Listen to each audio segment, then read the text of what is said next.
بسم اللہ الرحمن الرحیم۔ السلام علیکم ویورز، کیسے ہیں آپ سب؟ امید کرتی ہوں کہ آپ سب ٹھیک ہوں گے۔ میں بھی اللہ کے فضل و کرم سے ٹھیک ہوں۔ آج کی ویڈیو شروع کرنے سے پہلے جن لوگوں نے میرے چینل کو سبسکرائب نہیں کیا تو پلیز میرے چینل کو سبسکرائب کریں، لائک شیئر کمنٹ کریں اور بیل آئیکن کو پریس کرنا مت بھولیں تاکہ میری ہر نیو ویڈیو آپ تک بآسانی پہنچ سکے۔ آج کی ویڈیو بہت ہی دلچسپ ہے جو کہ رمضان کریم کے حوالے سے ہے اور طاق راتوں کے حوالے سے ہے، جو کہ شب قدر لیلۃ القدر کی حوالے سے آج میں آپ کے ساتھ جو ویڈیو شیئر کر رہی ہوں، بہت ہی مجرب ترین اس میں وظیفے ہیں۔ آپ نے میری ویڈیو کو اینڈ تک دیکھنا ہے تاکہ آپ کو بھی اس سے فائدہ ہو۔ شب قدر کے دو معنی ہیں اور دونوں ہی یہی مقصود ہے۔ ایک یہ کہ یہ رات ہے جس میں تقدیروں کے فیصلے کیے جاتے ہیں، جیسے کہ سورۃ الدخان میں ہے، اسی رات میں ہر حکمت والے کا کام کا فیصلہ کیا جاتا ہے۔ دوسرا معنی یہ ہے کہ یہ بڑی قدر و منزلت اور عظم و شرف رکھنے والی رات ہے۔ لیلۃ القدر رمضان المبارک کے آخری عشرے کی طاق راتوں یعنی 21، 23، 25، 27، 29ویں میں سے کسی بھی ایک رات میں ہو سکتی ہے۔ 27ویں شب کا ہے اور بعض مفسرین کے نزدیک یہ ایک رمضان المبارک میں اگر 27ویں شب ہے تو اگلے رمضان المبارک میں یہ کسی اور طاق رات میں بھی آ سکتی ہے۔ اگر اس رات کی فضیلت کو دیکھا جائے تو یہ رات 1000 مہینوں سے افضل اس ایک رات کو کہا گیا ہے، یعنی اس رات میں جو شخص عبادت کرتا ہے تو اس کی عبادت 1000 سال کے برابر ہے، اور 1000 سال تقریباً اگر صرف رات کا حساب لگایا جائے تو 83 سال 4 ماہ کی عبادت بنتی ہے، جو کہ بہت ہی افضل رات اس کو کہتے ہیں۔ رمضان المبارک کے آخری عشرے کی طاق راتوں میں سے یہ ایک رات ہے جو کہ حضرت عائشہ صدیقہ رضی اللہ عنہا نے فرمایا کہ حضور پاک صلی اللہ علیہ وآلہ وسلم نے فرمایا، لیلۃ القدر کو رمضان کے آخری عشروں کی طاق راتوں میں تلاش کرو۔ اور جیسے کہ آپ سب کو معلوم ہوگا کہ آخری عشرے جو کہ لیلۃ القدر کی عشرہ ہوتا ہے، اس میں لوگ اعتکاف بھی بیٹھتے ہیں اور اعتکاف بیٹھنے والے سنت قرار دیا گیا ہے۔ نبی کریم صلی اللہ علیہ وآلہ وسلم کو جب تک اللہ تعالیٰ نے شب قدر کی تعین سے آگاہ نہیں فرمایا تھا، آپ صلی اللہ علیہ وآلہ وسلم اس کی تلاشی کے لیے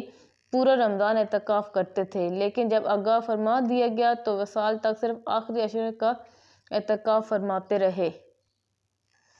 لیلۃ القدر کی اور طاق راتوں کی آج کا جو وظیفہ میں آپ کے ساتھ شیئر کروں گی، جن لوگوں نے 21ویں رمضان کی رات کو عبادت نہیں کر سکے یا وظیفہ نہیں کر سکتے تو وہ یہ وظیفہ 23ویں، 25ویں اور 27ویں شب کو بھی کر سکتے ہیں۔ یہ وظیفہ آپ نے رمضان کی رات نماز تراویح کر لینے کے بعد کرنا ہے۔ یہ عمل بہت ہی مجرب اور پاورفل ہے۔ آپ کو شادی کے متعلق جیسا بھی مسئلہ ہے، چاہے پسند کی شادی کا مسئلہ ہے یا رشتوں کی بندش ہے، یا پسند کی شادی کے لیے والدین نہیں مان رہے، یا رشتہ ہوتا ہے لیکن بار بار ٹوٹ جاتا ہے، یا کوئی بھی گھریلو کوئی بھی پریشانی ہے، تو آپ اس کے لیے اس وظیفے کو کر سکتے ہیں، جو کہ بہت ہی مجرب ترین اور آزمودہ وظیفہ ہے۔ جس مقصد کے لیے بھی آپ اس وظیفے کو کریں گے انشاءاللہ تعالیٰ آپ کا مقصد ضرور پورا ہوگا، بٹ اس کی شرط یہ ہے کہ آپ نے پورے یقین کے ساتھ اس وظیفے کو کرنا ہے۔ اگر آپ یہ عمل 21 رمضان کی رات نہیں کر سکے تو اب یہ کسی بھی طاق رات میں 23، 25، 27 یا 29 رمضان کسی بھی رات میں یہ عمل آپ کر سکتے ہیں۔ وظائف کے ساتھ ساتھ آپ کو اور بھی باتوں کا علم ہونا چاہیے، تو میں آج آپ کے ساتھ ایک چھوٹا سا واقعہ شیئر کرتی ہوں جو کہ حضرت یونس علیہ السلام پر جب آفت آئی، ایک مچھلی نے انہیں نگل لیا، اور اسی مصیبت سے نجات حاصل کرنے کے لیے اللہ تعالیٰ سے آیت پڑھ کر مدد مانگی۔ اللہ تعالیٰ نے ان پر رحم فرمایا اور انہیں مچھلی کی پیٹ سے نجات عطا فرمائی۔ حضرت سعد بن ابی وقاص رضی اللہ تعالیٰ عنہ کی حدیث میں ہے کہ رسول پاک صلی اللہ علیہ وآلہ وسلم نے فرمایا کہ میں تمہیں اللہ تعالیٰ کا وہ اسم اعظم نہ بتا دوں کہ جب اس کو پکارا جائے اور جب اس سے سوال کیا جائے تو وہ عطا کرتا ہے۔ وہ دعا یہ ہے جو حضرت یونس علیہ السلام نے پڑھی تھی، لا الہ الا انت سبحانک انی کنت من الظالمین، تیرے سوا کوئی محبوب نہیں ہے تو بے عیب ہے، بے شک میں بے انصافوں میں سے تھا۔ تو اسی ٹائم کسی نے عرض کیا، یا رسول اللہ، یہ دعا صرف حضرت یونس علیہ السلام کے لیے تھی یا سب مسلمانوں کے لیے؟ تو اس ٹائم پہ ارشاد باری تعالیٰ ہوا، پھر ہم نے اس کی دعا قبول کی اور اسے غم سے نجات دی، اور ہم ایمانداروں کو یوں ہی نجات دیا کرتے ہیں۔ تو وظیفہ بھی اسی آیت کے ریلیٹڈ ہی ہے، تو میں آپ کے ساتھ وظیفہ شیئر کرتی چلوں۔ آپ نے رمضان المبارک کی رات نماز تراویح ادا کرنے کے بعد آپ 11 بار درود ابراہیمی پڑھنا ہے، جو ہر کسی کو آتا ہوتا ہے، نماز والا درود ہے۔ تو آپ نے 11 مرتبہ اول و آخر 11 بار درود ابراہیمی پڑھنا ہے اور 100 بار آیت کریمہ پڑھنی ہے۔ 100 بار آیت کریمہ پڑھ لینے کے بعد پھر آپ نے 11 بار درود ابراہیمی پڑھنا ہے اور پھر اللہ کی بارگاہ میں اپنا مسئلہ پیش کرنا ہے، کیونکہ یہ ہو نہیں سکتا کہ اللہ تعالیٰ خود قرآن میں ارشاد فرمائے کہ ہم ایمانداروں کو یوں ہی نجات دیا کرتے ہیں، اور جب اس پاک ذات سے کوئی اس دعا کے وسیلے سے مانگے تو وہ عطا نہ کرے۔ اگر آپ یہ عمل